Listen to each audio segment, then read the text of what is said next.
Welcome, everybody, to another edition of Bigfoot's Pad Live.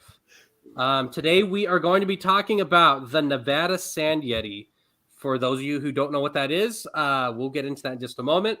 I'll introduce myself, and I'll have my co-hosts introduce themselves. My name's Jeremy. Hello, my name's Nick. Hey, and I'm Tim. All right, so tonight we're going to have, seems like a long show.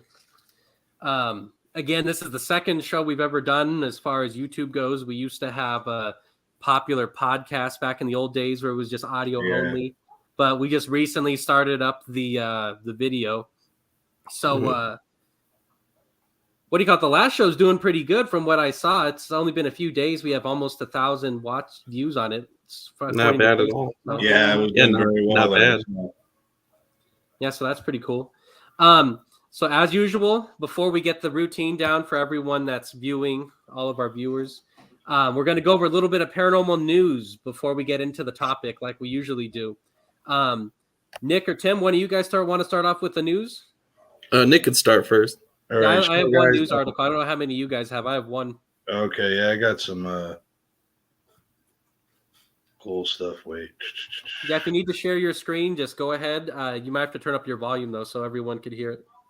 All right. Trying to figure out how did it.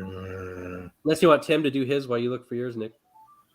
Yeah, have Tim try to. I'm trying to share my screen. You click present at the bottom of the screen. Oh, okay. Oh, there you go. And then it should have a pop-up come up on Yeah, here. I got it. Select one. Bingo. Okay, there we go. All right, so now we can see you and we can see your screen now. All right, so now, first though, there's been these clips going around of, or rather pictures of a Bigfoot that looks like the Patterson footage, which is very interesting. And here we have a video of those photos that have been circulating. Ever found, or it's a hoax? It's a very interesting video. I mean, Yeah, very interesting. that thing's pretty crazy. I mean, Yeah.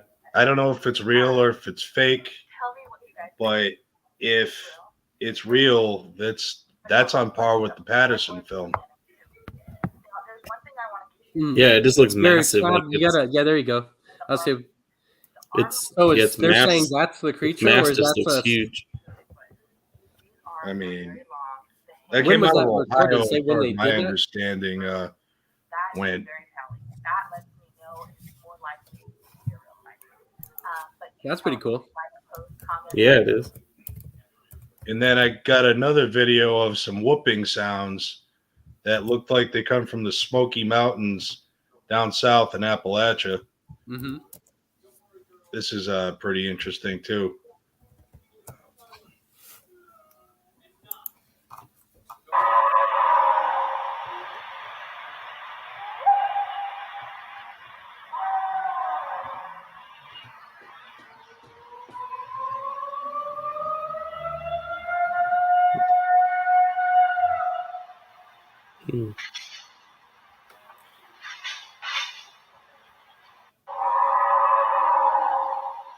That's close, whatever that is. Yeah, it is. Yeah, I know, it's insane. Nick, when That the sounds video's like some done, of can the you things we explain? use on our call blasting. Yeah, so you might want to page. explain to the viewers like what we're watching or what we're listening to.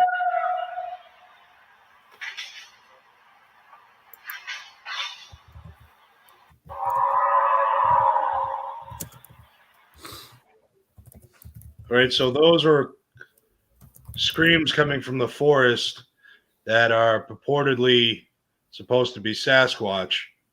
And we use cries like that and calls like that frequently when we go on our Sasquatch hunts, just like we did when we went searching for the Sand Yeti. We blasted sounds that were very similar to that. Yeah. And we did get some very interesting findings after using the calls like that. So we'll get into all that a little bit later, like what we found exactly. Oh yeah, we'll get more into the specifics, but yeah, I thought that film was really interesting, and those calls were insane. Oh I mean, yeah. that thing was like right up against the house. You could just hear it go. Yeah, it was really close. Tim, what would you do if that was outside your house right now?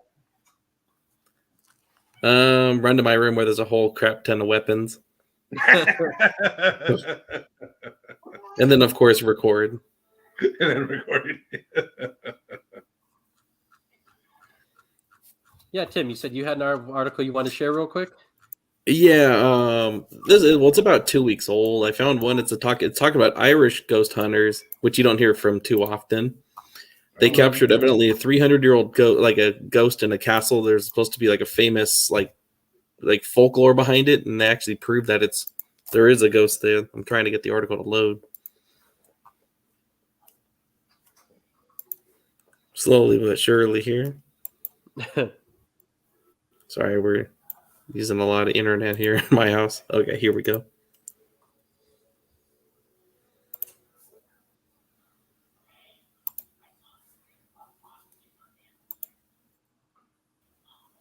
You trying to play here a video? we go. Okay.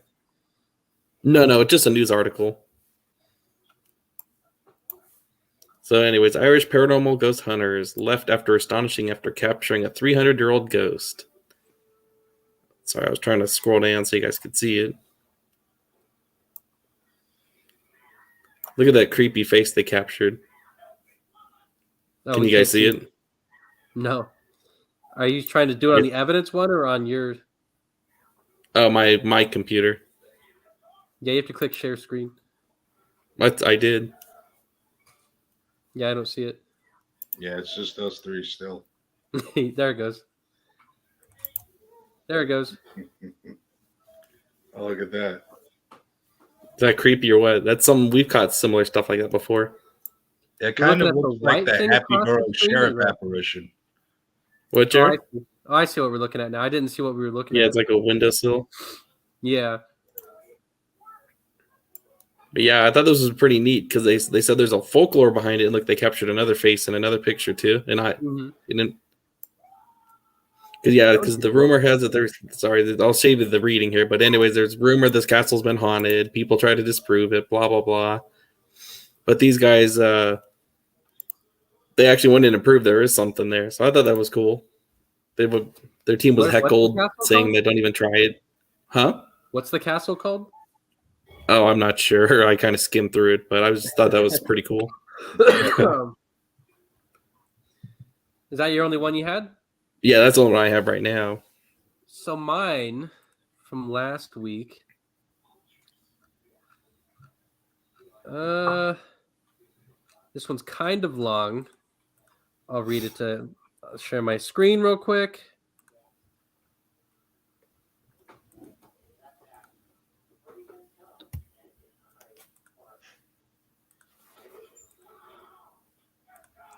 Okay, so it says, group of kids come eye to eye with Bigfoot after following awful smell in the forest. It says a group of children came eye to eye with Bigfoot after they followed a disturbing smell while on a camping trip. The children spending the night at the Crooks Valley Campground in Mendocino County, California, when they claimed to have had an interaction with Bigfoot. The area is surrounded by huge redwood trees in a dense, empty forest. The Daily Star reports that the children were playing in the background at the site when they caught a whiff of a god-awful smell, which led them to an 8-foot-tall beast. The 1963 sighting of the mythical beast has been categorized as a Class A sighting by the Bigfoot Research Organization. I guess it says this is where it happened. They went down this trail and it led them to the creature. Yep, that definitely looks like Bigfoot territory. It says, that's sassy country. Describing the moment the children came too close to Bigfoot, the site stated, the children suddenly caught a whiff of a god-awful smell, a rank mixture of rotting deer carcass and skunk. The crew followed the stench with their eyes and found themselves eye to eye with the legendary Bigfoot. Standing near the tree line, the creature was 8 foot tall, covered in brown hair from head to toe. The children had caught the wild man watching them play, standing near the base of a redwood. That's not terrifying at all. Yeah. Not at all. So I'm gonna close that out real quick because that's the gist of the article. But yeah. So what do you guys think of that? Could you guys see the article when I was looking at it? I couldn't. Yeah, tell I much. could. Yeah, Yeah, And I also seen an F-15 flying from the deck too, from the Yeah, I aircraft did. carrier. Yeah. So basically, so what it sounds like is this creature was watching these kids, almost stalking them. It sounded like. Yeah, I mean, there are stories of Sasquatch stalking and even kidnapping children going back hundreds of years, even Adults, into Native American times. Oh, yeah. Well, so I don't know if you guys are ready. We'll get started with today's topic. Sure. So today's topic is kind of I wouldn't say it's a weird one, but it's one that most people don't know really what it is exactly. We are, as you know, we're making a documentary about something called a sand yeti. What a sand yeti is kind of up in the air, really. We consider it a Bigfoot-like creature that lives in the Southwest, and we primarily focus on Arizona and Nevada, but it's spotted in Southern California. It's spotted over in the desert areas, like I said, of California, Nevada. I guess the best way to go about doing this is we're going to play the preview for the documentary that we made, and then I'll get a little bit more into detail about what the creature is and all that kind of stuff. Mm-hmm. So let me share my screen once again. And it is a very not incredibly popular topic. Yeah, exactly. Kind of local. So real quick, this is the preview for the documentary that we're making. It's basically done already, ready to go.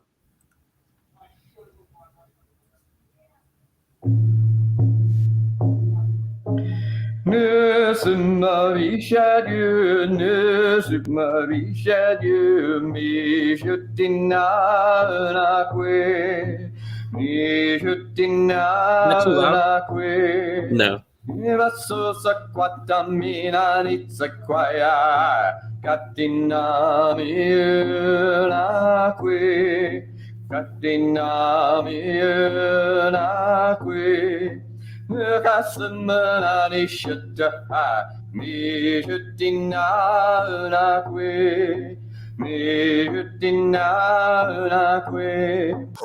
no one has ever done this before. This is something that is a new frontier for paranormal teams on the West Coast and especially Nevada. We have been on the hunt for the legendary Sand Yeti, which has been known by many other names like the Yucca Man, the What Is It, Sasquatch, Skinwalkers. It has been called many, many things throughout history. We are on its tail, and we have found some stuff, and we cannot wait to bring it to you. Stay tuned.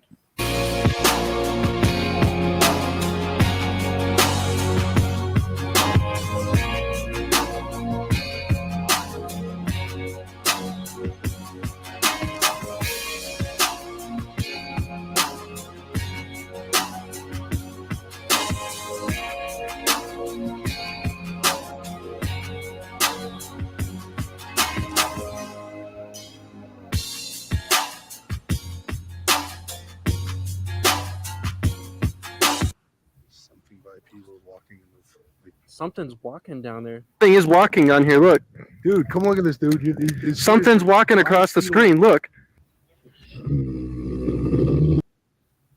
So, without further ado, so let's get into this a little bit further now for our viewers. Like I said, basically what the Sand Yeti is, we consider it a Bigfoot. We don't know for sure that's a Bigfoot, but it kind of the description matches a Bigfoot. If it's not a Bigfoot, it's something really closely related. The creature is typically about between 6 and I'd say about 8 foot tall. It's covered in long hair from head to toe. Sometimes people base a smell associated with this creature, like they do with Bigfoot. There's stories of it traveling seasonally between the desert regions and the forested regions of the Southwest. we expect it to travel seasonally, which is why we personally, for the point of this documentary, we actually went and looked for it in March, kind of where it's not kind of the end of like the cold winter season. Real quick. So Tim, you wanted to describe where the Sand Yeti name came from? Sure. So since we live in kind of a desert, half like foresty area in some places, the Yeti, of course, is a bipedal creature, lives in forests and the snow. But of course, the irony of the matter is we live in a desert mostly in shrubbery, so they call it the Sand Yeti, aka Bigfoot Sasquatch, one of those type creatures. The term Sand Yeti actually came from a radio station down here. Hmm. Back in the early 2000s, there was a radio station that actually was getting reports of this creature in an area close to here called Boulder City, Nevada. And I guess they were tracking this creature down to the Colorado River, kind of in a non-touristy area. So that was the very first time that we had ever heard, or me personally, had ever heard of the term Sand Yeti. So the creature, for the most part, it started off in southern Nevada as far as like the initial reports that we got came from. Real quick, sorry, I'm looking at this. So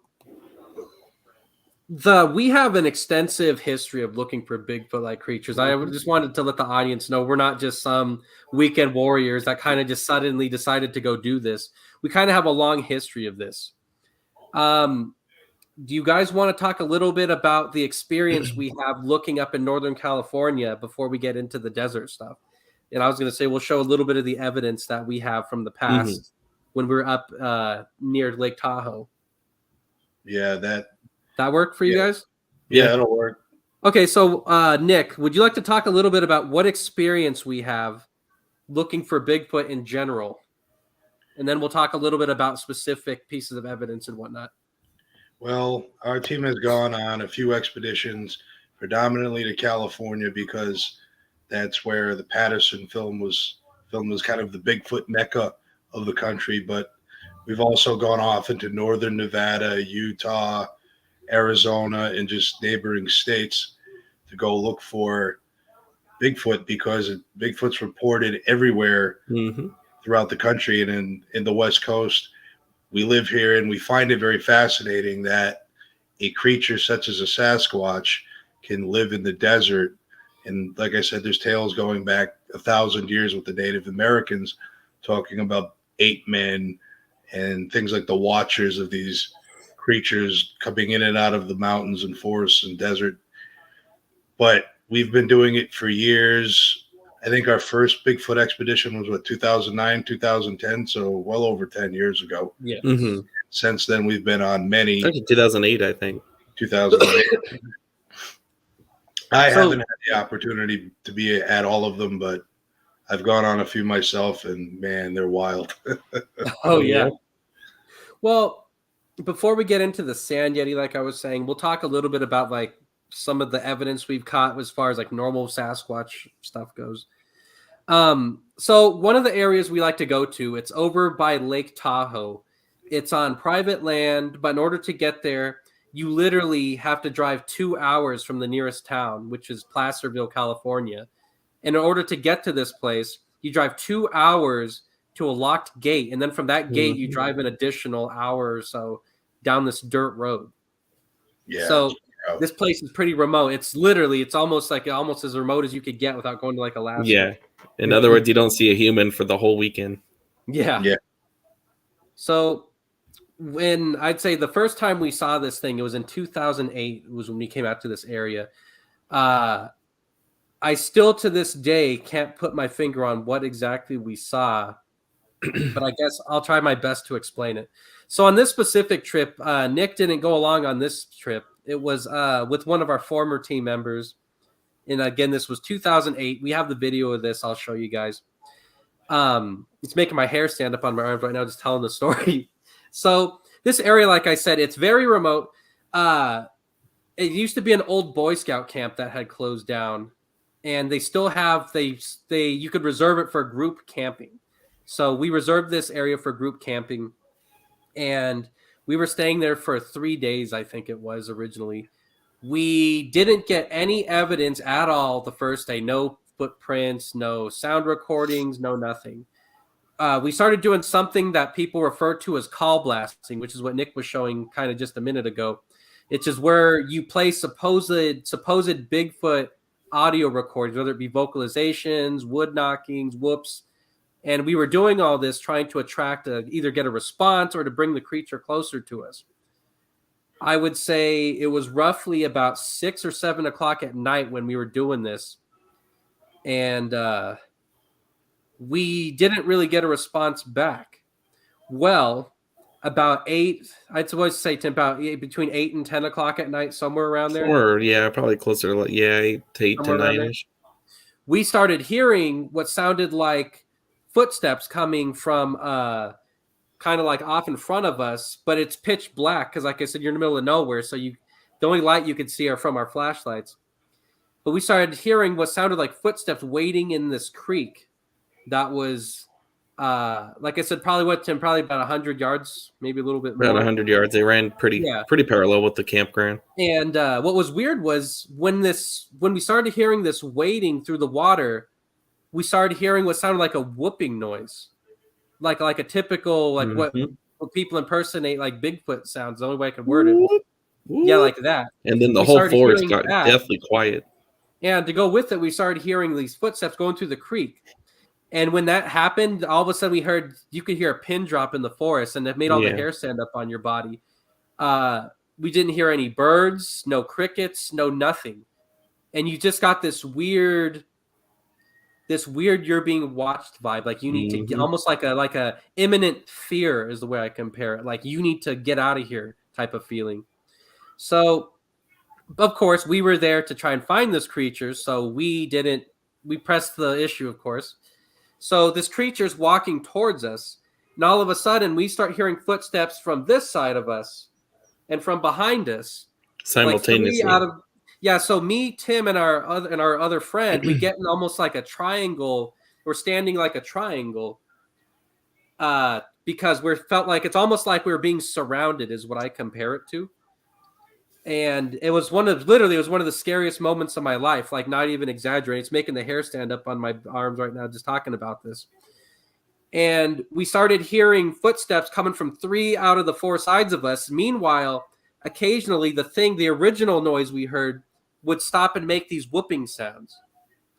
Well, these footsteps were getting closer and closer to us. I'd say it took probably like 5-10 minutes. Yeah, we were present for at least 5 minutes. Yeah, so we couldn't see like an eternity though. At this point we couldn't see anything, but we could definitely hear something was coming.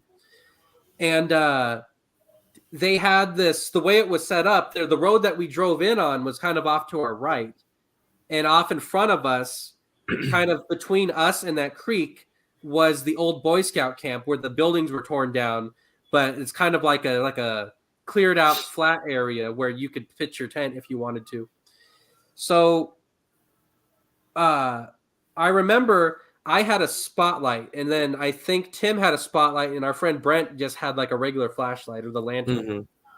So suddenly the footsteps on the side of us and behind us stopped, but they were really close. Wherever they stopped, it was very close to us, like super close.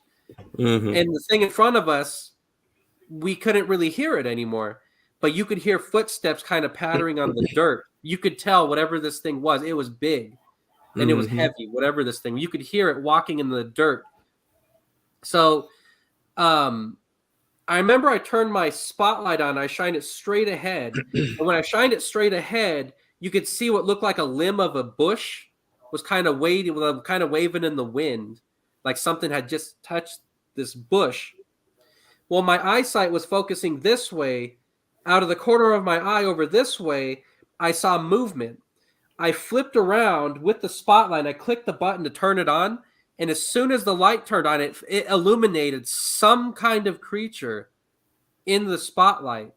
It was about 6 foot tall, covered in hair on the whole body except for the face, the bottom of the hands, and the bottom of the feet. And I got a side profile view of this creature. When the light hit it, it took off running and it cleared that dirt road. It's wide enough for what, 2 cars, I'd say, Tim? Yeah. Actually, I got pictures of it. We'll show the audience.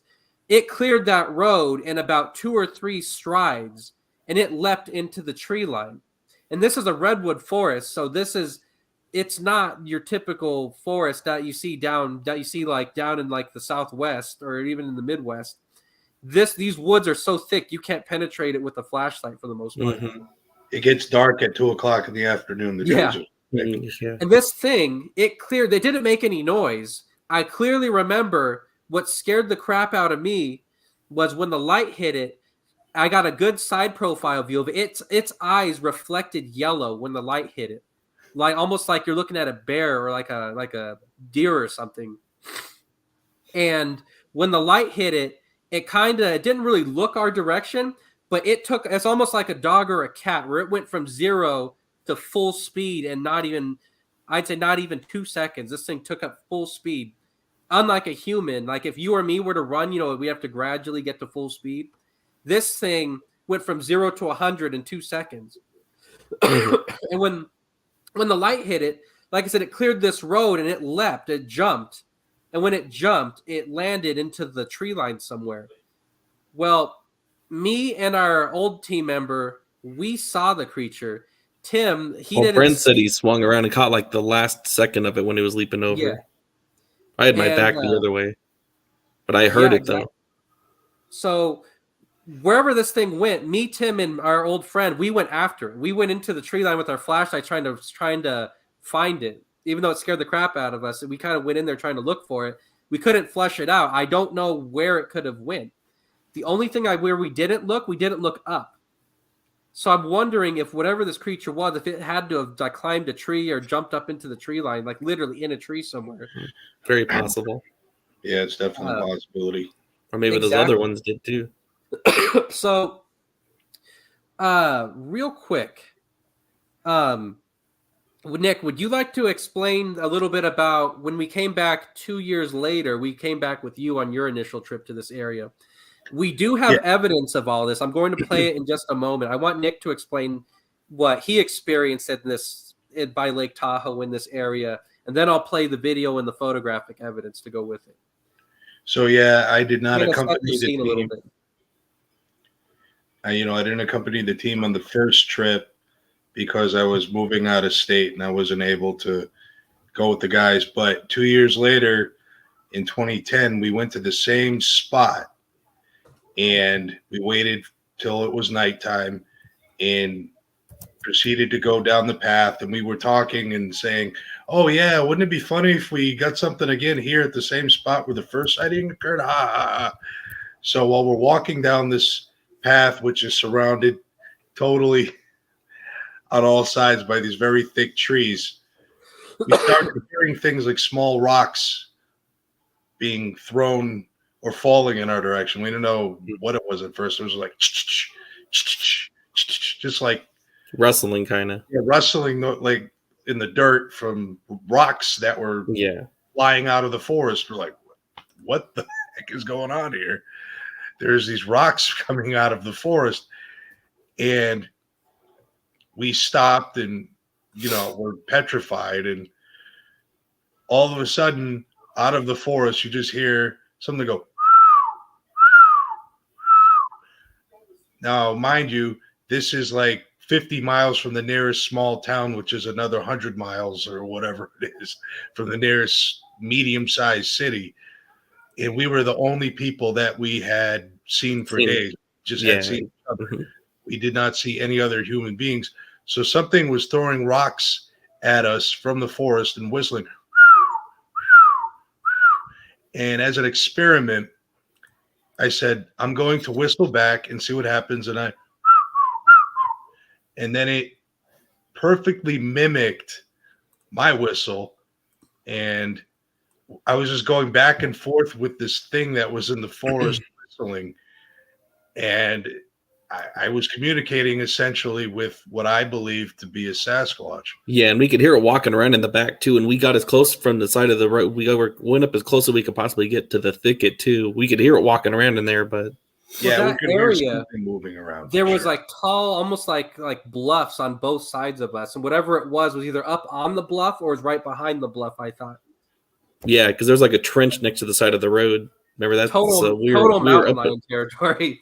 Yeah, it Oh, is. sure. Oh no, we've seen mountain lions out there before, running alongside our Jeep that we had rented. So, No, but that had been one of the most fascinating things ever because it was actually responding, like talking back to Nick whistling. one of Yeah, the that's one of craziest the things craziest too. things in my life. Me, Tim, and Nick, we stayed the night there that night, and we went to town the next day. And when we came back, there was a single footprint, one single Bigfoot footprint, but it was in the middle of soft sand that was close to our tent, so we weren't able to cast it, but we took a picture of it. Yeah, The next thing, we actually went out towards the area where we found the noise, where we got the whistling, and we actually did cast a Bigfoot footprint, or what we think is a footprint, and we're going to show that in just a moment. So, and we still have it too. Yep. Without further ado, I am going to share my screen, and then I'm going to show everyone the evidence that we were just talking about. So, the first one I'm going to show you is what Nick was talking about, the whistling sound. So sorry, this is an old video, of course, from 2010, so it's kind of blurry. The text is.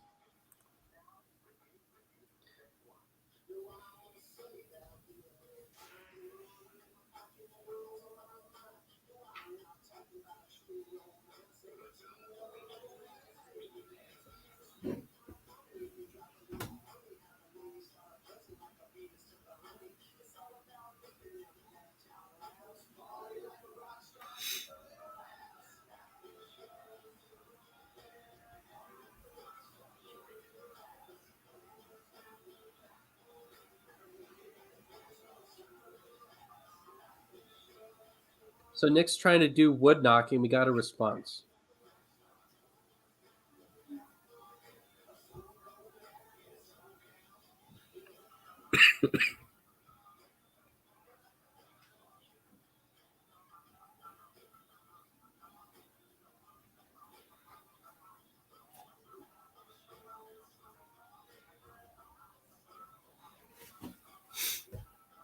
Volume's kind of hard to hear, but you could hear. I can turn it up. Is that better, Tim? I don't hear anything. Do you, Nick? Not really. It just kind of looks like a GIF.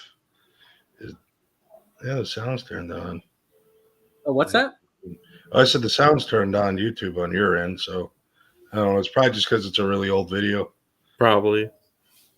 Let me mute my microphone, and then I'll play just that, and we'll see if that does anything. Okay.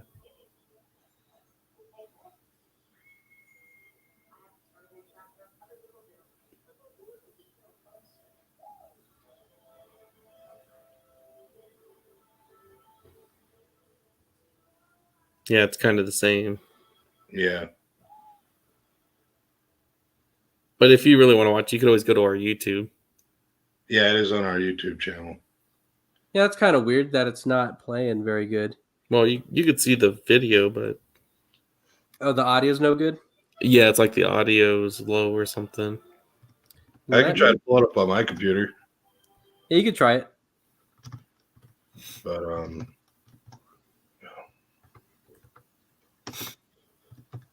No, but it was kind of funny because the second sighting we had, we were like all up in the far closest we can get to the thicket and brush with it possible. Who knows? Like, who knows? It could have been like 4 feet on the other side looking at us. Yeah. that would be, yeah, I mean, that was just great. It was close. I posted the link in the private chat, Nick. Oh, okay.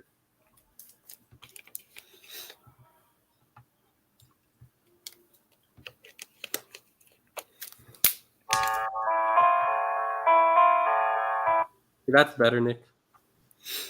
I can't Yeah, see anything. Yeah. Here we go. I'll pull it up on mine. So are you just using whatever volume comes out on the video, or wonder why yours is I'm working? using just the volume on my laptop. We're actually going to return to the site. It's Yeah, now you can hear it. toward the end, Nick. About 20 or 30 minutes. Full screen it, Nick. Right now we're walking to It's at 20 minutes in. random, like an abandoned campsite that people have had some sightings at. Look how skinny we were. Yeah. Full screen it, Nick, and yeah, start right there. Getting a response from a Sasquatch because another experiences people have had, they've heard Sasquatch knocking on trees or knocking sticks together like this. I thought we could go better.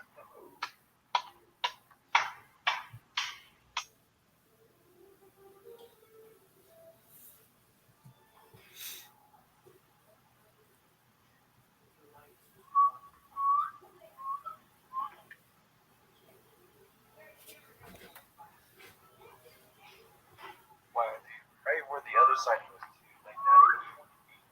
Yeah, right now we're not even 10 feet from our other sighting, and right now we're hearing whistling coming out of the forest. First whistles that might think on me, but I whistled earlier actually while we were walking on another trail, and I was hoping to get some type of response.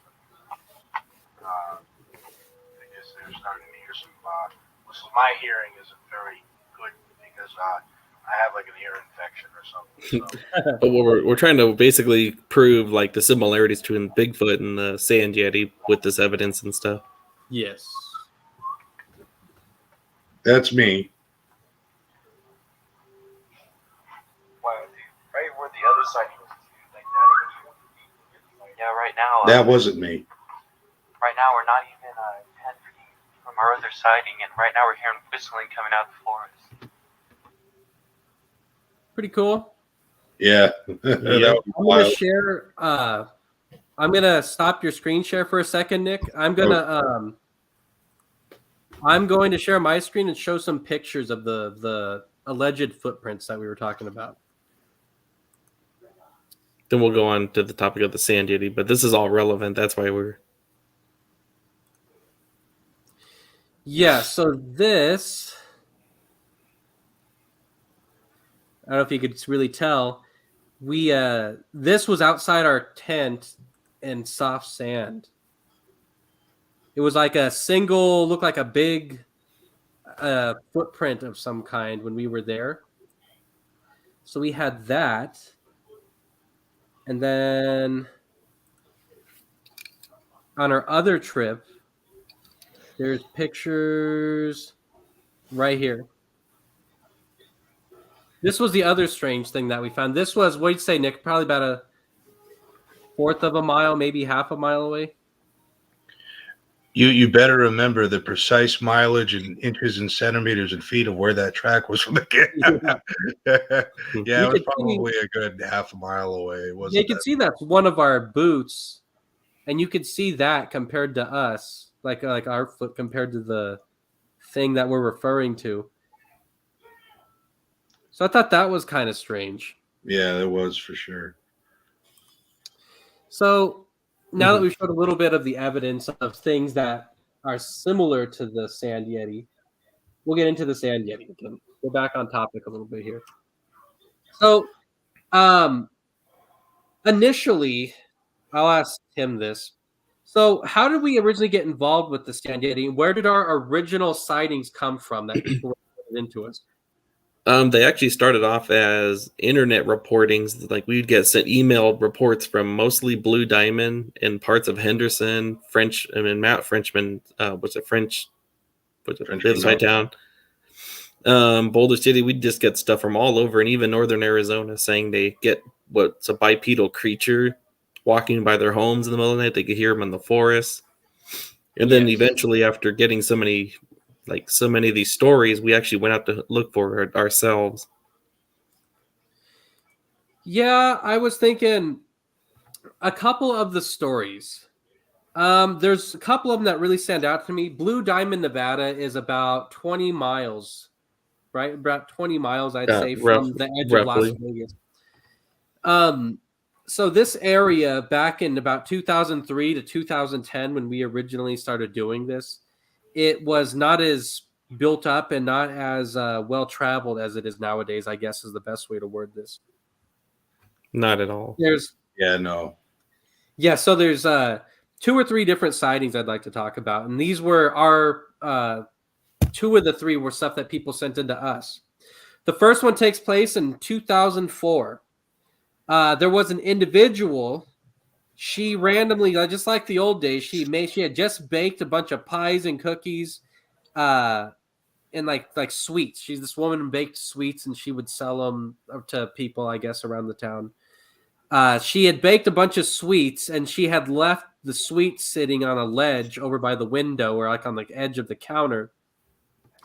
And I guess she was saying one day she was in the other side of the room getting ready to get some boxes or some bags to bag the stuff up. And she says a creature with yellow glowing eyes walked from this. She said she could see it from a distance, walked up to the side of the house, reached his hand into her window and started grabbing these like cookies and sweets that she had sitting there.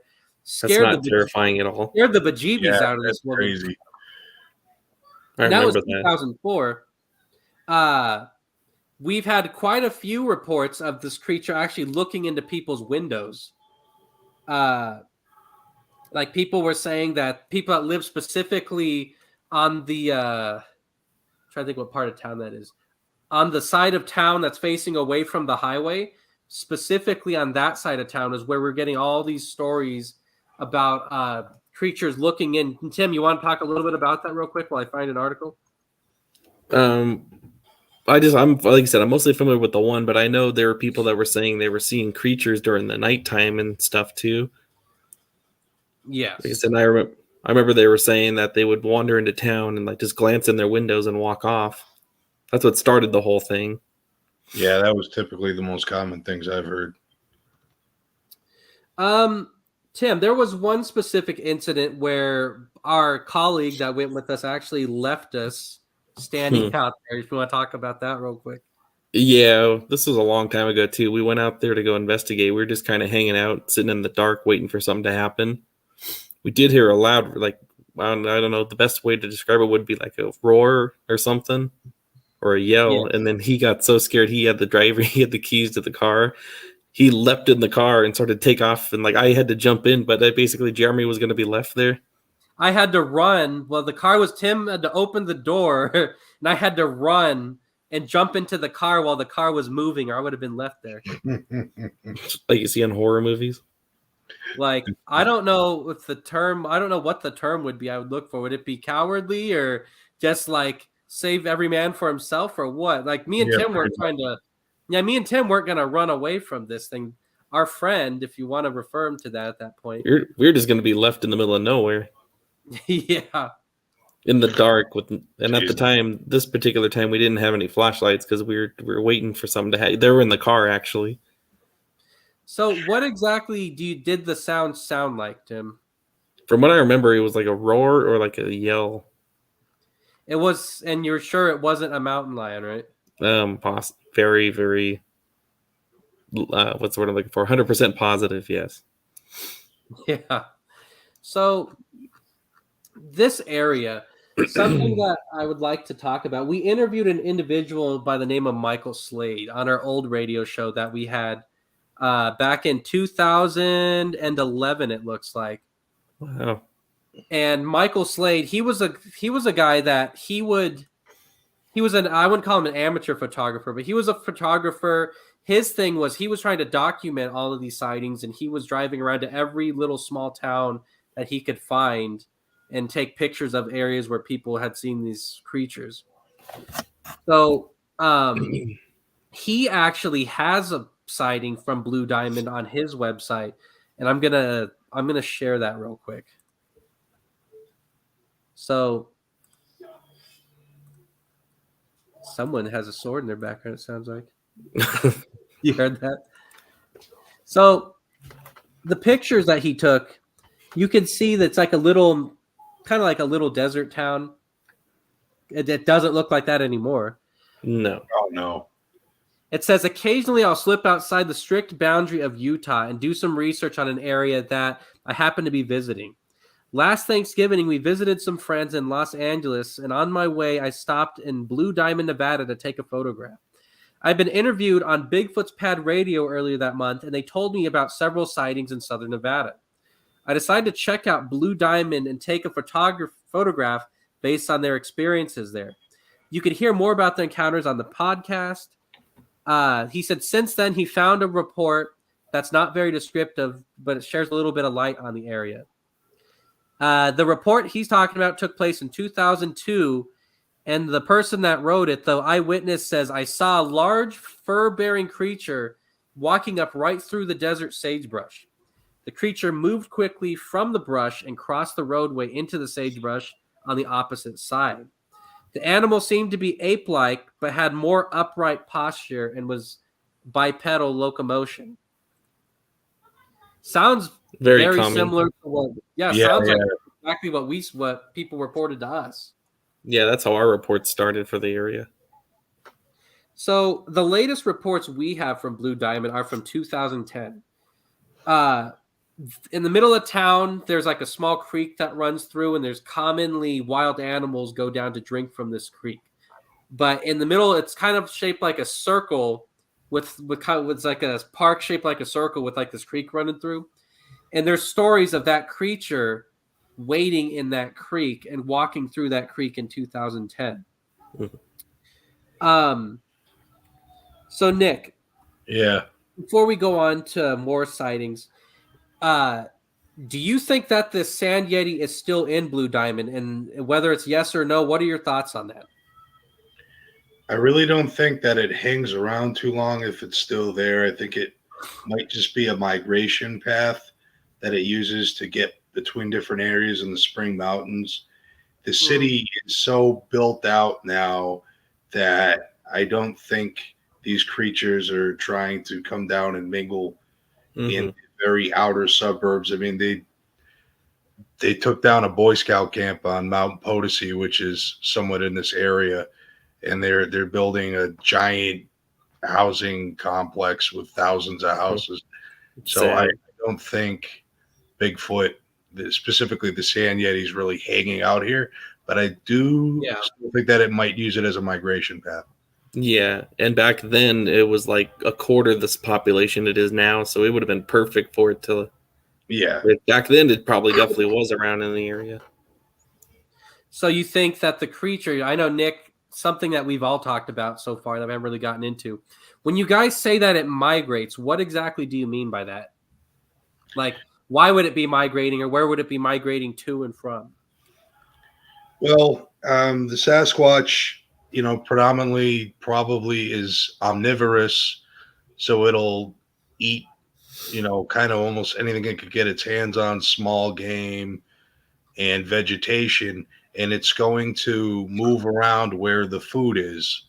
So if in one area of the mountains, the Spring Mountains, which is the range that Mount Charleston is in, where we caught our amazing footage, if the food is getting low in the area that it's dwelling in, it's going to come down and go to another part of the mountain where it can get food and also be secluded and tucked away and hidden from everything else.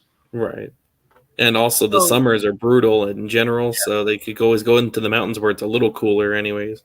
Well, we see that historically speaking with the Paiute Native Americans that lived in the area. They would go up into the mountains during the summer and come down during the winter to avoid the snow. So the Sand Yeti, being a bipedal primate like we are, its instincts would be very similar, if not better, because it's used to, I don't want to say it's an animal, but it's a lot more animal-like than we are. So it's going to be in touch with those animalistic instincts to just keep moving where the food is. Oh yeah, I agree for sure. So do you think, so you're saying that you think it either goes with the food, or maybe, from what I've seen, in my opinion, I think that the creature, when it's cooler, it goes up into the higher mountain areas, and when it gets warmer, it kind of travels between the desert forest areas, and I think it kind of travels to cooler climates like this. And there are natural waterfalls randomly up there too. You wouldn't think of it, but there really are, though. Like high into the mountains. Falls, yeah. So we've been tracking this creature. Just do a recap. We've been tracking this creature since the early 2000s. We got this brilliant idea that we were going to head into the Spring Mountains and we were going to document this creature for a month. We used different sighting reports that we had found online. We used our best judgment based off where we've seen similar creatures and had similar activities up in Northern California. And we found a couple spots over near Mount Charleston, Nevada. Sounds weird, I know, for those of you who know the area. Like I said, we spent a whole month. We spent March of 2020 looking for this creature up there. So people are going to ask, why March? I kind of got into this a little bit earlier. We specifically chose March because it's when it's not really too freezing up there, but it's not really warm. We were thinking if the creature migrates, that would be the perfect time where it's either going to start migrating or it's getting ready to start migrating. Because come April and May, that's when the weather starts changing up in that area. And more people go up there. Yeah, and we're also trying to dodge all the tourists and things. Yeah. So there's a quote that we got actually on an old radio show that we did. I was going to ask Nick about Nick and Tim. The quote is, there's too many people in the Spring Mountains, too many tourists for that creature to remain hidden there. There's no way that creature could exist up in Mount Charleston. The forests up there are immensely thick. Yes, there are tourists, but they're congregated in some very specific areas. Mm-hmm. And when you go beyond those areas, it's just a completely different world. Something can exist up there for sure. And we were basically on the total opposite side of the mountain than what the tourist area was. So the way I call the Spring Mountains, it's kind of like an island where there's desert scrub brush and desert environment down in the valley, but this mountain kind of looks like your typical pine tree forest. Yeah. We're not talking about redwoods, but we're talking about pine trees. And you'll have a mountain here, the Spring Mountains, but then if you cross a desert area over here, there'll be the hidden valley, not the hidden valley, the hidden forest. And if you follow the pattern of these mountains, you could see how the creature goes from northern Nevada or northeastern Nevada and comes down and comes back up. It travels between mountains, like I said, seasonally. We do have some sightings about the creature down in the desert areas, and we'll get into those in just a moment. Oh yeah, no, I found the pictures of the prints that I had come across on Frenchman Mountain, so we can pull those up whenever. Oh yeah. Yeah, we'll get into that in just a moment. Do you still have the video too, Tim? Yeah, I think I do. All right. Well, if you want to get that ready, I'll start off. Oh yeah, but one more thing though. I just remember this. I'll talk about something else for a moment, and then we'll get into that after this. Oh no, I was gonna say, but I just remembered a report. Do you remember there was like firefighters that seen the creature too in Lower Mount Charleston? Yeah, exactly. Yeah. You remember that story too? Yeah. So there's like firefighters also saying they've seen it. They're pretty legit source, I'm sure. So, so I started talking a little bit about how people see the creature where it's not up in the woods, where it's kind of down into the valley a little bit. This next one that I'm gonna show you, I'm gonna share my screen here. This next story, what this is, it's out by the Nevada test site. So this sighting report actually was by a test site worker. And for those of you who don't know, the Nevada test site's basically in like your typical desert environment with like yucca trees and that kind of stuff. So it says, Sasquatch seen in the Nevada desert, Las Vegas, Nevada. While the creature variously called Bigfoot, Sasquatch, or Yeti, generally has been spotted in colder climates, the latest alleged sighting has placed the large hairy creature in the Nevada desert. A reliable employee at the Nevada test site says he saw a tall, man-like creature wandering along a road in a desolate nuclear testing ground, a Department of Energy spokesperson said on Monday. An employee of Reynolds Electrical and Engineering Company, one of the prime contractors at the sprawling test site, reported he saw the creature last Wednesday while driving along a highway. The department spokesperson, David Jackson, said the unidentified workman, considered reliable, described the creature between 6 and 7 foot tall, standing erect and walking like a man, with dark hair completely covering its body. He said the workman stopped his truck about 30 meters from the creature and watched it cross the highway in a northeasterly direction until it disappeared into the sagebrush. So if you if you look on a map, going northeast from that area is going to bring you into those colder climates that I was talking about. Yeah. It's going to bring you away from the cities. It's going to bring you into the mountain areas where no people are at. Like they said, this was on the Nevada test site. Mhm. So this creature, not only was it walking in an area where there's not a whole lot of people, but there would never be people out there. And it's like we were saying, we think that this creature migrates. What do you think, Nick? You think that creature had to have been migrating? Because there's no way this creature could live permanently down in the valley like that and not get seen.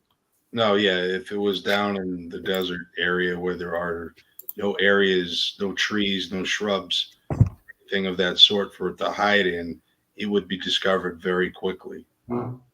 Yes. Mhm. Tim, do you have that evidence ready to go? I do. Hold on, let me put my laptop over here while I work on my other computer real quick. So I have your pictures of Nick's Frenchman Mountain, right? Yeah. Yeah, you showed it on your regular computer or the BFP evidence? Oh yeah, the BFP evidence. Hold on, All right, let me share the screen with that.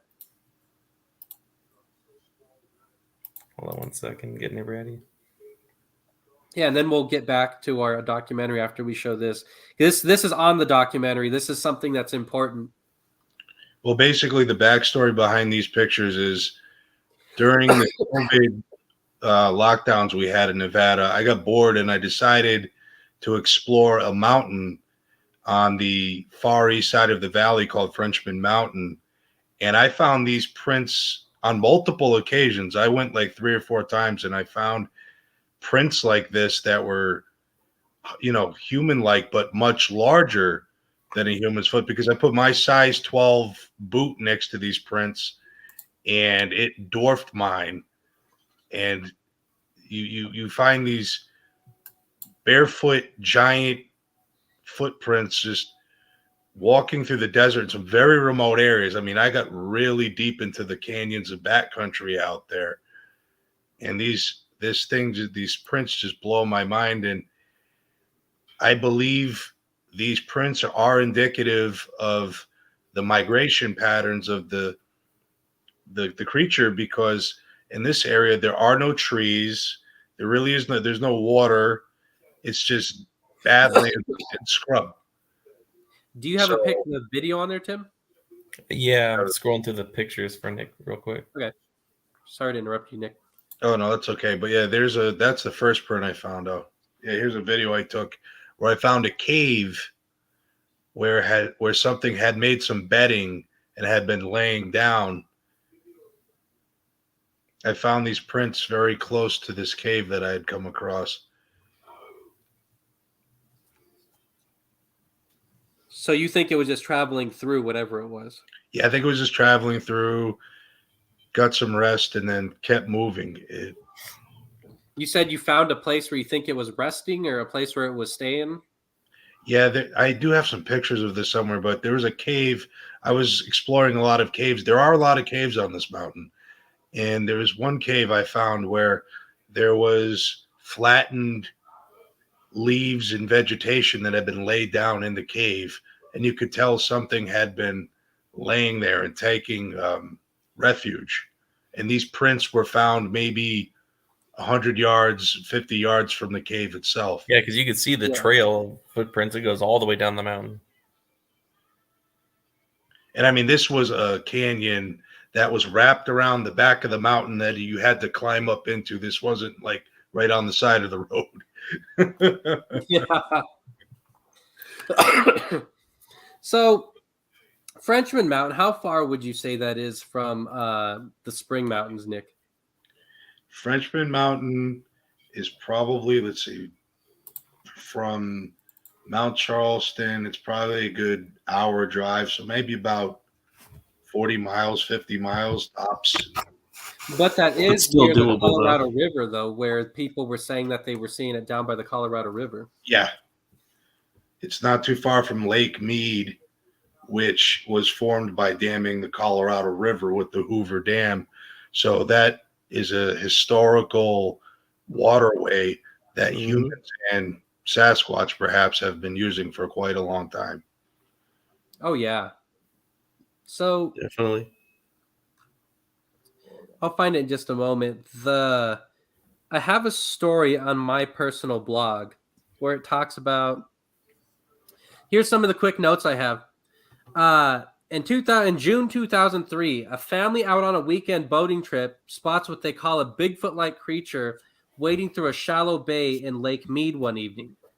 In March 2008, a hairy thing standing on two legs is witnessed by motorists crossing Route 159 near the quiet desert community of Blue Diamond, Nevada. The creature is described as being 6 foot tall and moving quick like an animal resembling a man. In January 2011, a hiker spots a hairy bipedal creature moving through a gully near Arroyo Road on the outskirts of Blue Diamond, Nevada. On October 2018, which is only like 5 years ago, a forest ranger in Lee Canyon witnesses what he referred to as it says, this makes this kind of confusing. It says he refers to as a wild man on its hands and knees eating roadkill one night before running away into the nearby woods. So this is very close to where we went when we were filming this documentary. Yeah. Like I said, we took a month to document this. We kind of break the documentary down into specific nights that we were out there. So one thing I'd like to mention, it was in one of the worst snowstorms that I think we've ever been in, which is kind of weird. That's outside of Las Vegas, but we were in like a really bad snowstorm for all 4 nights. And randomly in March again. Yeah, the 4 main nights that we were there. So the first night we actually decided to kind of take the high ground, I guess would be the best way to word it. You want to describe that, Nick, when we took the high ground and went, we didn't catch any evidence, but we felt a presence and we walked down that. Yeah. The first night we just Sorry, guys. I'll be right back. And we were just kind of surveying things to get an idea and a feel for what we were getting into. And we saw all different kinds of prints, a lot of deer, rabbit, and that sort of thing. But light snow. It was light snow. It wasn't like really, really too much of a blizzard. However, while we were walking this small trail, we were doing wood knockings, which is where you would knock a piece of wood against a tree in order to try to communicate with the creatures. You could feel a presence emanating from the woods because it was very, very quiet. Usually you'd hear like an owl or some other kind of animal rustling through the trees. And mind you, we're surrounded on all sides by tall pine trees and some shrubbery. It was deathly quiet, and you could hear a pin drop. The hair stood up on the back of your neck. Something was out there. And on the first night, we knew we were getting into something, but little did we know things would get crazier than we could possibly think. Yeah. One thing I would like to say, so first night we kind of went up to where it was light snow, we're kind of getting our bearings. Well, nights 2 and 3, which would be the next week, we actually went down into the gullies, I guess. So the second area that we went down, there are some natural springs, there's some natural waterfalls and things like that out there in the Spring Mountains. We found an area that looked like there's a small pond, and it's deep within the mountains, like very deep in the mountains. We had to go down almost like this really treacherous path to get down there, I guess would be the best way to word it.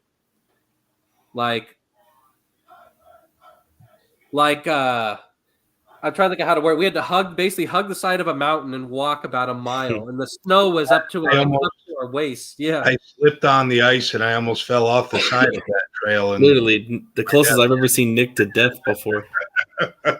I was terrified. so I thought it was pretty I had to treacherous. see my best friend die. yeah, so the snow was literally like up to your knees, up to your waist for most of the time, just walking down the mountain to get to this area. There's no formal path. So we literally, at one point, you had to jump from there's like a mountain, like a path. There's like a big, gigantic spot where it looks like the side of the cliff fell away. We had to like jump over it to get to the other side. You know what I'm talking about, Nick? It looks like, yeah, so this isn't like your typical like little walking through the woods kind of stuff. So we walked to this pond, and like I said, once we got to the bottom of this path, this area where this pond was kind of is in the shadow of the mountain. So I don't know how else to say it without just saying it straightforward. When we got to the bottom of this area, we kind of stopped to have a conversation, and right next to where we stopped, there was a path. There was like a trail of footprints sitting there. Mm-hmm. I got that on the other computer if you want me to bring it up. Yeah, we will. There's not just any kind of footprint. So there were 3 toed footprints, which is bizarre. Yeah. So before Tim shows the pictures, Tim, you can show the pictures. Then I'll ask my question to you guys. Just show a couple pictures of the.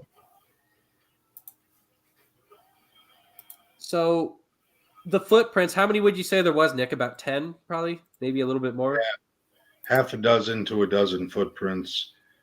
Most of them were not, discernible, but this print was very discernible and distinct.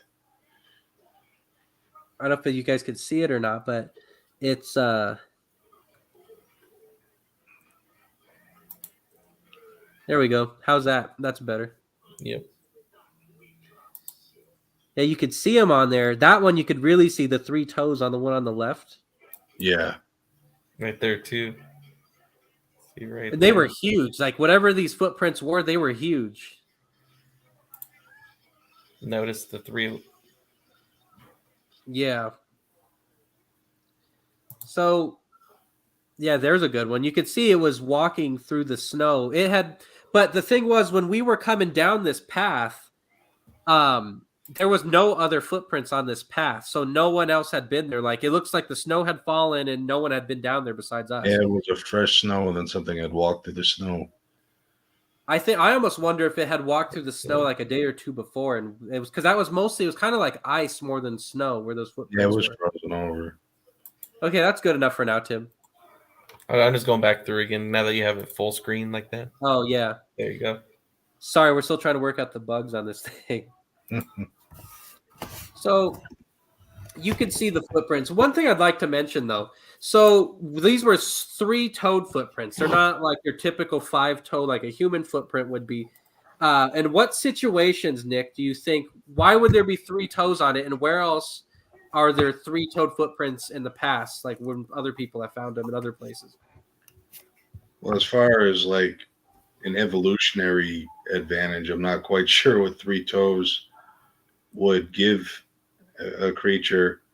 Maybe it gives it better balance or mobility. I'd have to look that up, but there are examples of 3-toed footprints in other areas, like the Honey Island swamp monster.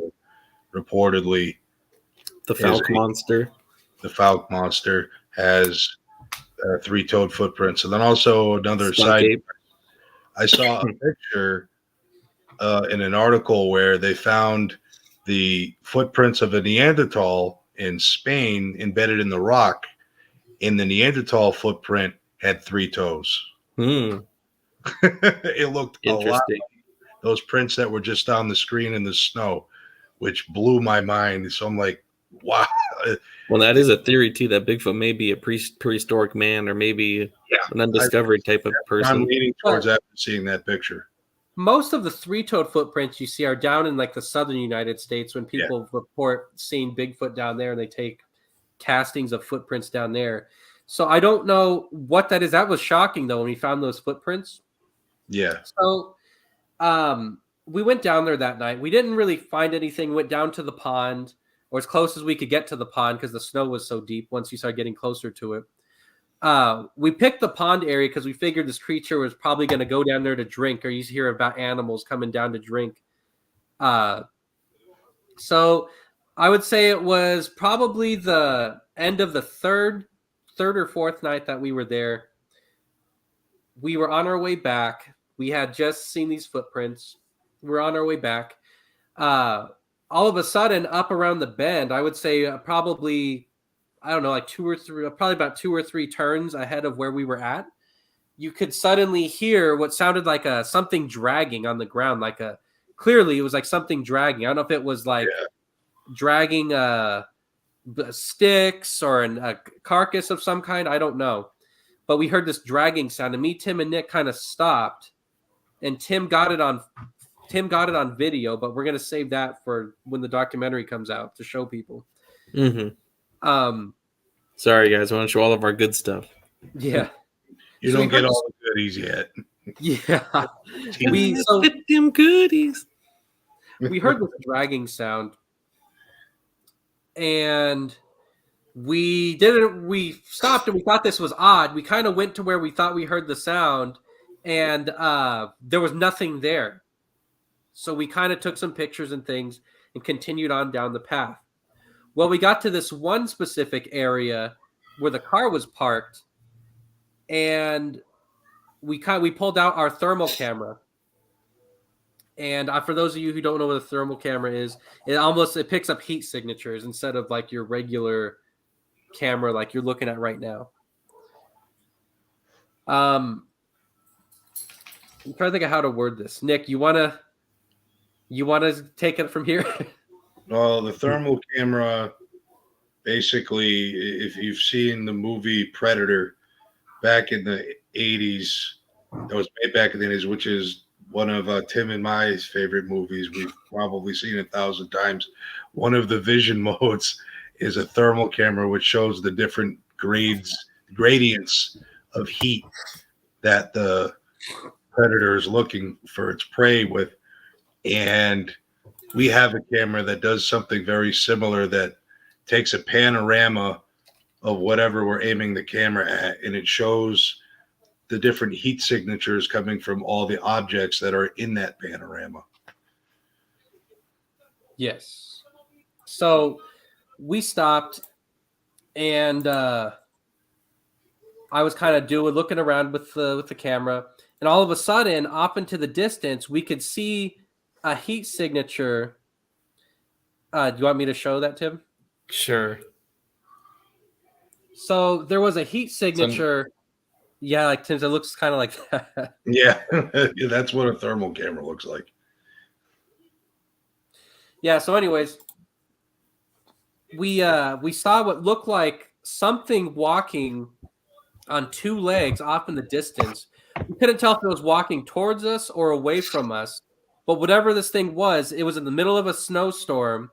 The car could barely get up there. The car was slipping, and there was ice all over the road. Like we just said, there was snow up to our waist. It was at about 2 a.m. This was not a person, whatever this was.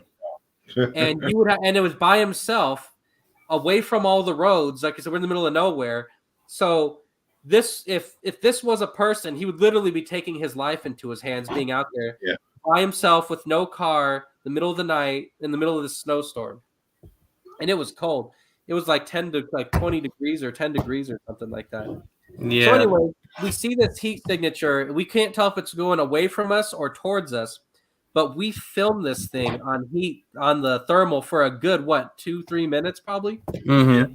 I was gonna say, it wasn't just a quick like those fake Bigfoot videos where people have a blurry image that takes 2 seconds of footage. This thing was filmed for a good 2 or 3 minutes, and we do have the footage on our documentary. You want me to show part of it right now or no? Yeah, you can show part of it right now if you want. Just and for again, like a little. We're not gonna show the whole thing, but a snippet. Let's see. This footage of the footprints and what we're about to show you has never been shown anywhere on the No. internet or to anyone. So this is kind of like a first look, I guess you would call it. You ready, Tim? Yep, go ahead. All right, you're good.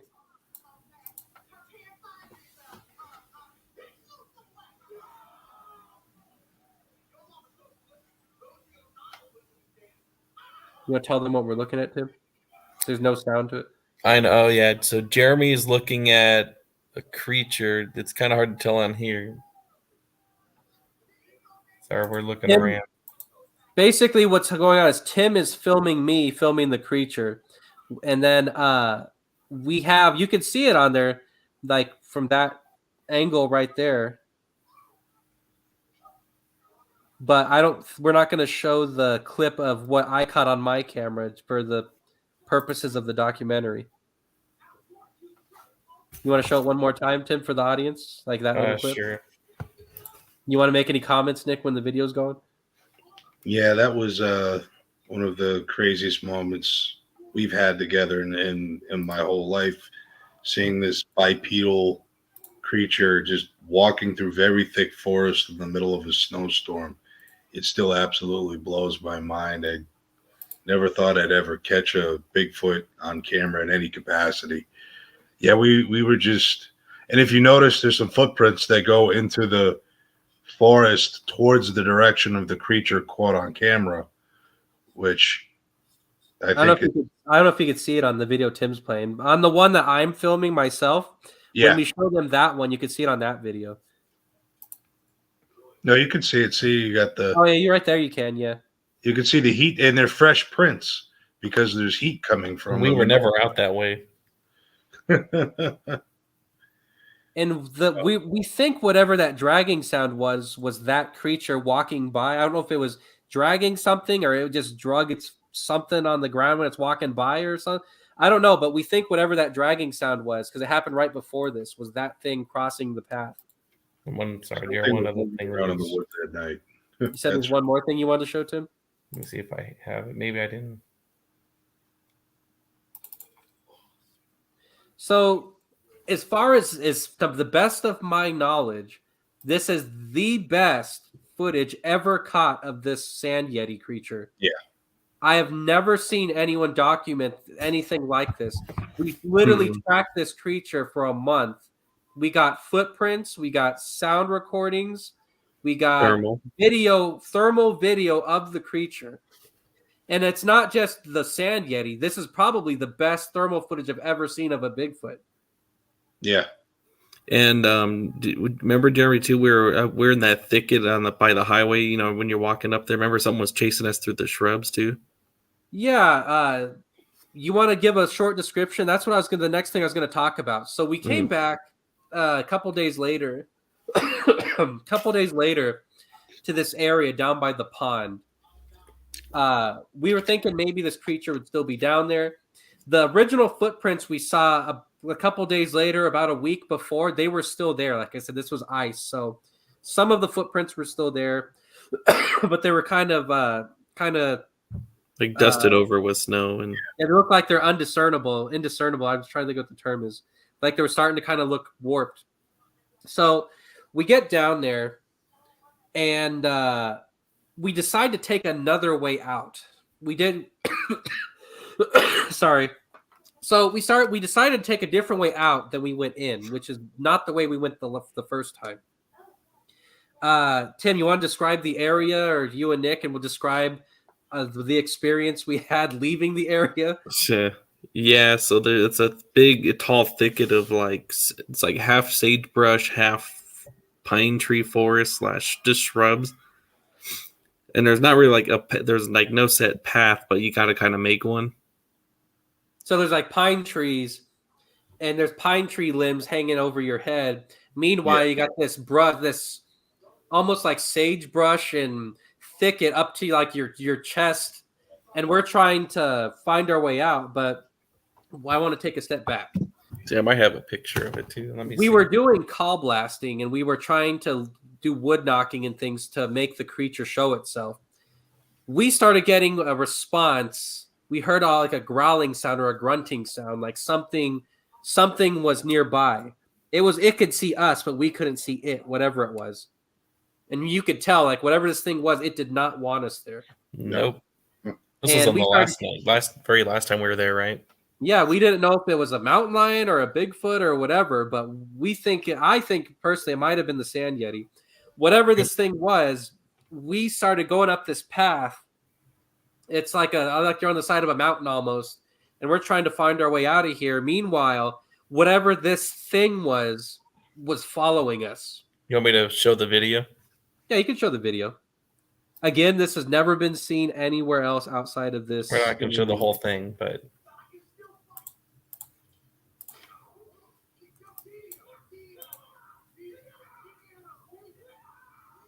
that's So the you want- shrubbery. Yeah, that's how thick the shrubbery is. It's And that's Nick in that Tim's looking at right there. You could see it. Okay, here it comes where he starts getting into the part we were talking about. The camera's so jerky because we're getting whipped in the face with all these tree limbs. And meanwhile, I had to keep turning around with a weapon, looking to see if there's a mountain lion coming up behind us. Yeah, that was a really, really intense time. Me filming with a camera. Yeah, so Tim was in between. Nick basically was looking out ahead of us. Me, I thought I was going to be killed by some mountain lion or something because I was holding up the rear. Meanwhile, clearly we're being followed by something. We don't know what, but some kind of creature was tracking us up the side of this mountain. There's a good footage right there. Look how thick everything is. Yeah. Well, at one point we're traveling through this area and Nick completely stops dead in his tracks, kind of freaked out. And me and Tim are wondering what he's stopping for. It looked like there was some kind of a large creature was laying down at some point in this one area. You could see the twigs and the thicket was crushed down. You want to describe that, Nick? Yeah, when we came across, we were going through various game trails where deer and other things had gone through the brush, and we came around a corner, and there was a very large area where there was a bunch of flattened brush, and then something had encircled this area with sticks and twigs, and that looked pretty fresh, like there was no snow on it or frost, or it looked like it looked like a nest. I'm just gonna say it. It looked like a nest had been set up by a large creature, and that made me just stop and take it in for a second. And I just went, whoa, man. And this is when we finally stopped. We were like trying to hunt it, like when we got to a little clearing. Yeah. And what was weird was we were being followed by something. And once we kind of got to the relative safety of getting up the mountain, kind of towards where the highway is, whatever it was stopped following us once we got up that way. Yeah. We even stood at the top, like the top of this mountain we're trying to get up, where the highway is. And we were trying to do the call blasting. We're trying to take pictures and things. We got no footage of anything down there. But something was clearly following us up that mountain. It was up and around us and invisible to our field of vision. So I think if it really wanted to, it could have got us that night, whatever it was. If it wanted to. It was the forest, yeah. Oh, yeah. So before we move into another portion of the show, what do you have to say about this documentary, Nick? Why should people watch this documentary? When is it coming out? You want to do a quick recap of that? And then we'll get into another portion of the show. Yeah. So the Nevada Sand Yeti is one of the least documented cases of Sasquatch in the United States. And we took it on ourselves as a team to not only document it, but we went right into the heart of its home and tracked it for a good month and a half, and finding, where it had been walking and laying down, and where it had been eating and that kind of thing. And just taking all those eyewitness accounts over 20 years into account too, and went and filmed at these locations also. Yeah. We went to the various areas that people had seen it in the past. And we just kind of went up to Mount Charleston for laughs and giggles. And we said, oh, yeah, guys, let's go up here and we'll see if we get anything. And lo and behold, we did. Mm-hmm. Well, as far as I know, we're the only ones to ever even try to document this thing. Yeah, I've never heard of any filmmaker or paranormal. No, I just heard of this. The reports we've gotten. There's been firefighters, tourists, all sorts of people and locals in that area too. Just Michael Slade. He's the only one I know. Michael Slade's the only one that I've ever met. And he used us as the lead for going to take pictures and document the Nevada Sand Yeti. We should reach out to him, have him on another episode. Oh yeah, for sure. I'd love to get him on this video conference. Oh yeah, me too. Yeah. Well, Michael Slade, I don't know if you guys remember over the past hour the reports. I was saying most of the reports that I said take place either by Nick's Frenchman Mountain sighting, the Blue Diamond area, or this Spring Mountain. It seems like wherever the creature went, at one point it was up in Blue Diamond, Nevada, up in that area. Now, like Nick said, they're building houses and things out there. It kind of seems like it migrated into the Spring Mountain area. And that seems to be where a lot of the sightings are nowadays that we're getting. So again, Tim, explain a little bit about what are some of the things that we didn't show on this interview. What is the entirety of the evidence that we, not everything, but like what's some of the evidence we're not seeing? Why should people go out of their way to watch this? And why should people even make an attempt to waste their time watching this? Reason number one is because we caught a Bigfoot on thermal camera. That would definitely be number one. Yeah. Number two, we've caught footprints and screeches and yells and just all sorts of unknown just activity. Like that's not normal to the forest. Yeah. And we're not showing them for obvious reason because we want you to watch our documentary, but at the same time too, you got a glimpse of what we caught. We're gonna do a release party of some kind when we do put it out. We don't know how. Yeah. We don't have all the details yet, but we'll be on here again doing some kind literally years in the making. Yeah, I was gonna say, when do you think people could expect this documentary to come out? I'd say probably give it another month or so. I mean, we're 90% done. We just have to do the final touches, narration, most in terms of editing and getting things together. It's pretty much ready for release. It's just very raw right now. We got to put Nick out there in a meat suit one time. Oh yeah. Well, a funny story. This is something that's related to this documentary, but when we were filming this, we started filming reenactments, and we got a monkey suit. We got a monkey, like a gorilla suit, to film these reenactments. We were up in Blue Diamond filming in this back road, and while in the middle of us filming, Nick's in the gorilla suit on the side of the road. Me and Tim are on the side of we're in the car filming this reenactment, driving towards Nick. And all of a sudden, a park ranger starts driving up behind us, and they told us that we had to leave. So, meanwhile, me and Tim drive off, and Nick's running through the brush dressed like a monkey, trying to run so the park rangers don't see him. I'm trying to think. I think I have some pictures of that. Nick was trying to run and hide in a monkey suit. And again, me and Tim had to act like we're driving away, look like we're leaving. So Nick was literally standing stranded in the middle of a national park in dressed like a monkey in the middle of the night. And Nick's hoping and praying that we're going to come back for him. I'm in the middle of the desert, the monkey suit. You would have had to knock on someone's door in Blue Diamond dressed like a monkey. And then the other funny thing is, we got that monkey suit in like 2008, 2009 when I weighed about 50 pounds less than I do now. But that was the first round of filming of the reenactments.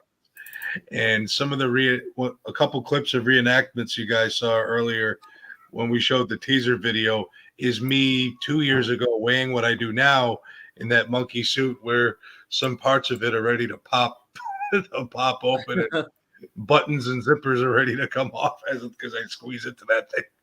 I'm going to show your screen, Tim. Yeah. All right, tell them what we're looking at. Nick trying to squeeze into the monkey suit, just with a hat on it, rapping. Very relevant. Yeah. So we'll play the teaser again later. So this next part of the show, what I'm going to get into, we're going to get into the Sand Yeti, but this part of the keep calling it the documentary. This part is mostly going to be about the Sand Yeti in other parts of Nevada and even in Arizona and California. Utah. Yeah. So the very first one I'm gonna quote. This is actually a sighting report from the same area that we filmed our documentary in. I probably should have mentioned this article earlier, but I'll share my screen and I'll read the story and then we'll talk about it a little bit. So here we go. You guys can see that, right? Yeah. It says possible sighting in Nevada. This was posted 8 years ago from today. Hello, Bigfoot hunters. I originally posted, let me go down. About a year ago, a few friends and myself decided to go into the woods and take some cool pictures with our new speed lights. We drove around 30 minutes northwest of Vegas into Kyle Canyon. We stopped at a place where I explored before with a few slot canyons and caves. When I first explored it, I was alone and I had a very uneasy feeling about the area, but I denounced it as just being scared. We arrived at about 10 p.m. and it was very dark at night. The moon wasn't very bright that night. We made a few jokes about it, about there being no cell phone reception and not to get killed up here because nobody's going to find us. We made our way into the slot canyons when one of our friends, who had never touched a nice camera before, decided to take a picture of a cliff beside us. His flash went off, and at that exact moment, we heard something roar or scream at us. I had spent most of my life in the outdoors, and I had never heard any animal that could make such a noise. We immediately ran and got to the car where the passenger took images out the window. As I checked the camera, of my friend to see what he shot. The image number was deleted off of the camera somehow. He assured us that he doesn't know how to work the camera, let alone delete an image. As we got home, we checked the second camera and found a figure standing at our location, the location of the noise, with glowing eyes hunched over behind a bush. The figure was gone in the following images. After we researched the area, we found out that there had been many weird sightings in the woods, as well as a cult ritual site in the 70s being tucked away in the mountains in that general area. We decided to go back the following weeks and found a cave with a stack of wood and a backpack that was ripped apart. We noticed a rock formation depicting one of something like the Blair Witch Project. So again, you guys get the basics of that. Yeah. So do you guys you know where that is, right, Nick? We've been up there. So Yeah. Do you think a creature could live up there, or do you know roughly where that is? It's like you're going up the mountain. Yeah. It's like, Kyle Canyon Road, you're climbing up the mountain. That's one of the main arteries to get to Mount Charleston. And there are a lot of slot canyons out in this badland and these foothills. Something could easily be down in those slot canyons, taking shelter, taking refuge. And I remember I saw that report years ago. And oh yeah, anytime we drive up Kyle Canyon, I always look and wonder if something's out there at that moment that I'm looking out into the canyons and the Badlands. Mm-hmm. It's just an environment that definitely could house a creature, but I'm more inclined to think the creature would use that area as a temporary stop point and a migration route, not a place that it would stay long term because of the lack of coverage in terms of forest and caves and that type of thing. So this next video I'm going to show, it's up near a place called Ely, Nevada, which is a spot that we go to very often. We've never really looked for the Sand Yeti up there, But this creature is often sighted in the wintertime up there. So I'm going to show a video. This was posted by the Southern Utah Bigfoot Association, and it shows some footprints that the creature had left when it was snowing. So you could see it on here. Do I need to blow it up more, Nick? No, you could tell there's something there, and you can see the tracks quite clearly. So you could see something had been going through that area. We know that area well. We never, like I said, looked for Sand Yeti out there, but we know that area. Yeah, that's an area we're very well versed with, as people saw in our last show we did last week. I think that the Sand Yeti actually is probably more suited to live up there in that environment than it is down here so much. Oh, yeah. Just the fact that we're in the desert and there's not a lot of resources for a creature, especially of that size, to use. Northern Nevada would be a better environment for it. So what do you think of that, Nick? Do you think that's something... You think that could be something, or that's something strange? It's strange. The footprints are a lot bigger than that guy's foot because he used that as reference. We could see this. Yeah. And it looked like it was a bipedal animal creature walking into the forest through the snow. So I think it does give a lot of credence to the hundreds of accounts of the Sand Yeti, ranging from here up into Ely and beyond. Yeah, I was sitting here thinking the Ely, Nevada Bigfoot, that thing would have to, it's more suited for the cold. I have another story. This is from Michael Slade's website again. Michael Slade talks about a sighting in Twin Springs, Nevada. He says this happened in 2011. It says, "My name is Tracy. I live in a border town on the Nevada-Utah line called Wendover. I've lived here over 14 years, and I enjoy going out into the hills and finding old homesteads. I've seen most of the critters that live in this area, but I watched something I had never seen before. I've asked people I know if anyone's reported a Bigfoot before. All I got was a bunch of joking. So I thought I would ask you. I was about 43 miles south of the town, off the highway alternate 93, and up into the tree line looking up arrowheads, I saw it. Well, it was about 300 yards uphill from me, about 5 foot tall, brown, and walked upright. And it walked up a grade that took me a good 10 minutes to get up, as if this thing did it like it was nothing.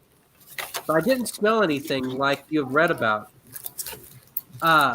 What I'm asking is if you've heard of any sightings in the area. If so, I would like to know, and I'll always bring a camera from now on. Terrain where I was at is lower level of the mountains, is mostly scrub oak, and up higher a mix of scrub oak pines. They said locals call the area Twin Springs." So she says the creature was 5 foot tall, red and brown hair on its arms, which was very long. And she says the hands went down to its knees when it walked, and she didn't notice a neck. So that's up in the Ely, Nevada area. Oh, wow.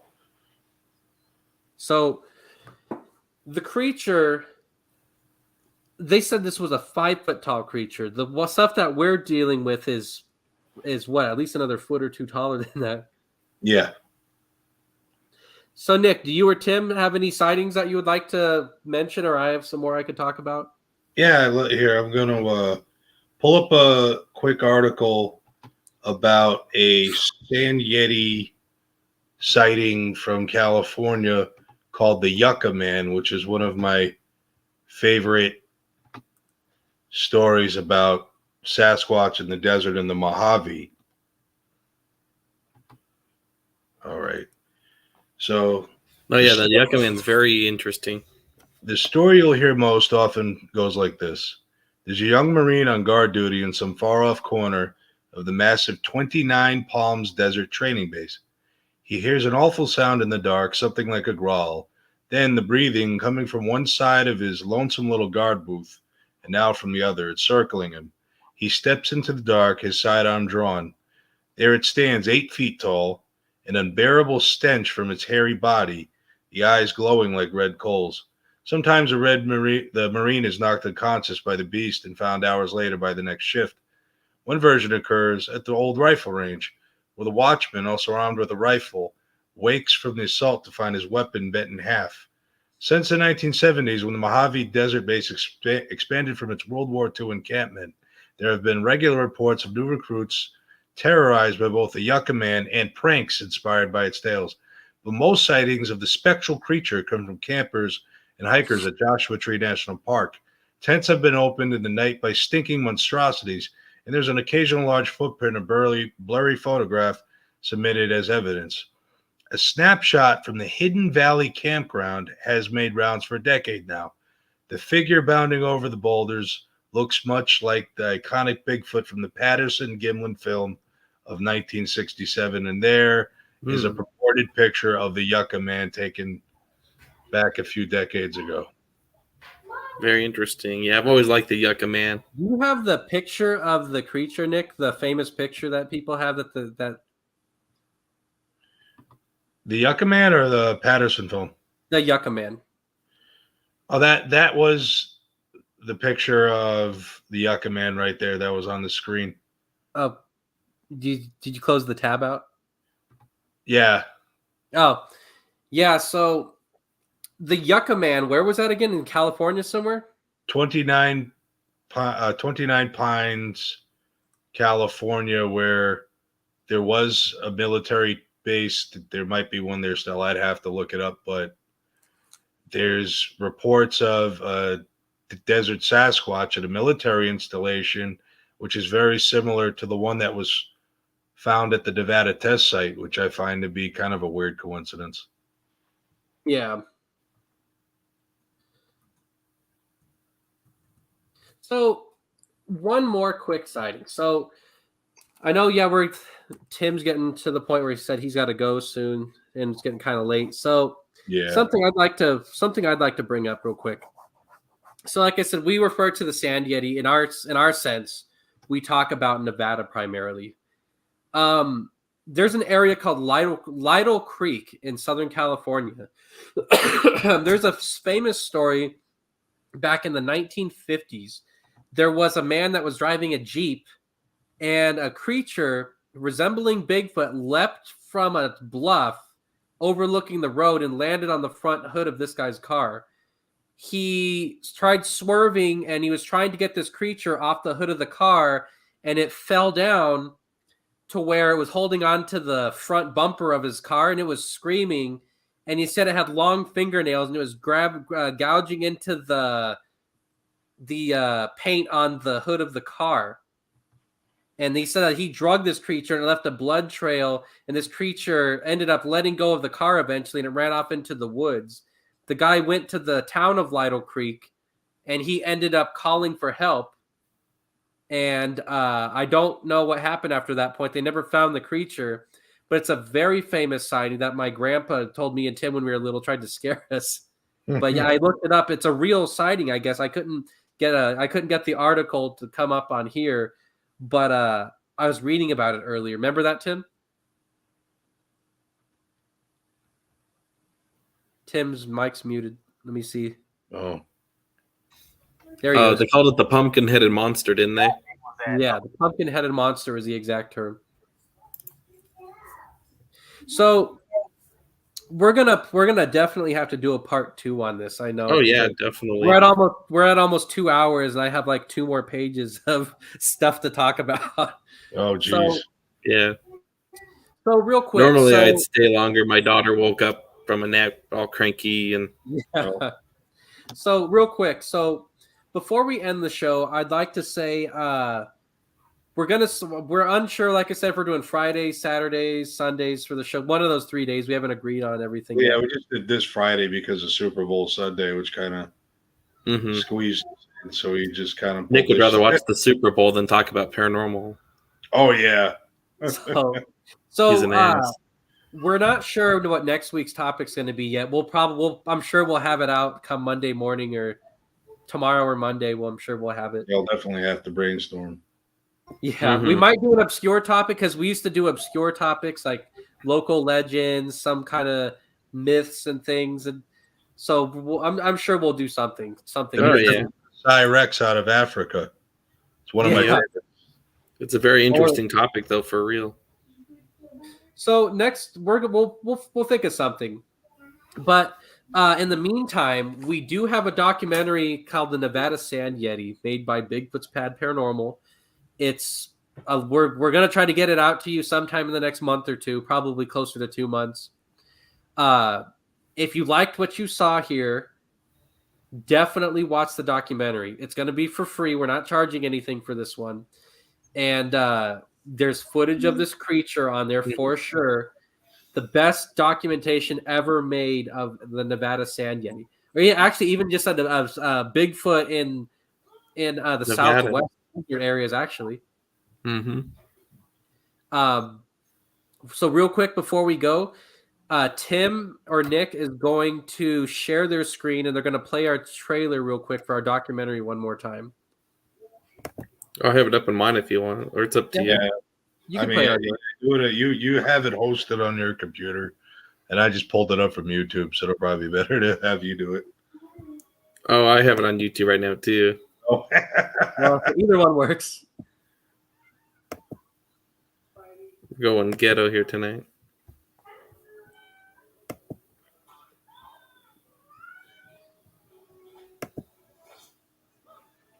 Is it working? It needs to go full screen. Slowly, maybe here. There it goes.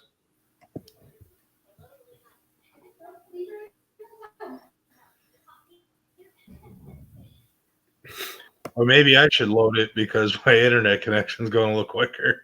If you want. Yeah, go ahead. All right. Oh, that was a disaster. So It's all right. You had Yeah, two you of those on. Yeah. you can probably hear the baby getting a bath in the background. A little bit.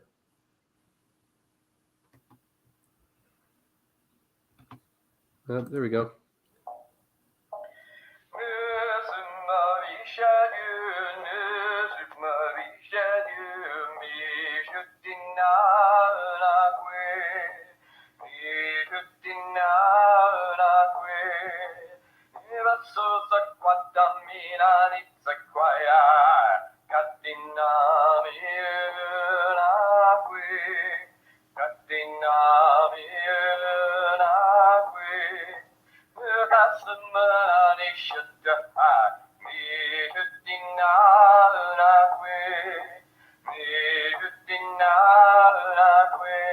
Right. No one has ever done this before. This is something that is a new frontier for paranormal teams on the West Coast and especially Nevada. We have been on the hunt for the legendary Sand Yeti, which has been known by many other names like the Yucca Man, the What Is It, Sasquatch, Skinwalkers. It has been called many, many things throughout history. We are on its tail, and we have found some stuff, and we cannot wait to bring it to you. Stay tuned.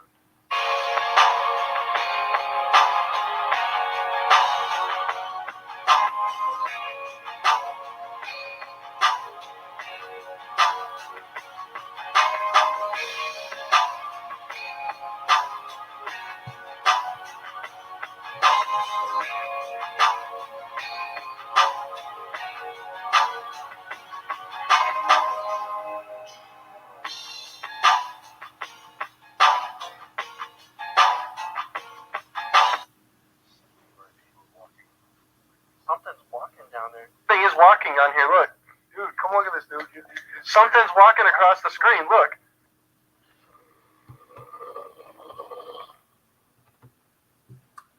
So there you have it.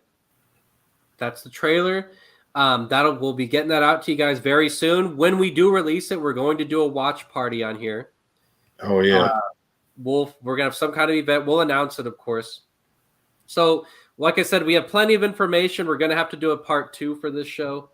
In the meantime, Yeah.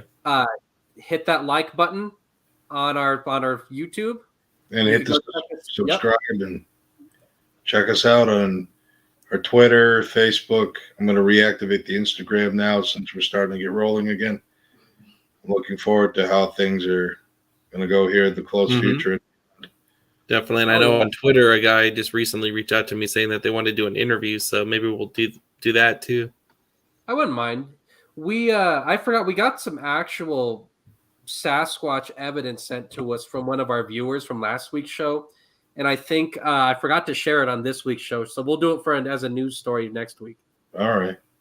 Because that's pretty cool. Yeah, sounds good. All right. Like I said, tune in. And most likely it'll be Monday. Because Monday we'll be able to we'll post the topic for next week's show. In the meantime, check out our other thing from last week. It's on the Ely, Nevada UFO crashes, setting the story straight. That's one of my favorite interviews we've ever done as a group. And if you don't know what the event is, you'll love it. If you know what it is, you'll see tons of unreleased footage and things like that. It's definitely worth a watch. Yes. Yep. All right, again, I'd like to thank everyone for tuning in tonight, and we'll see everyone next time. All right, everybody. Bye, everyone. Thank you. Have a good one.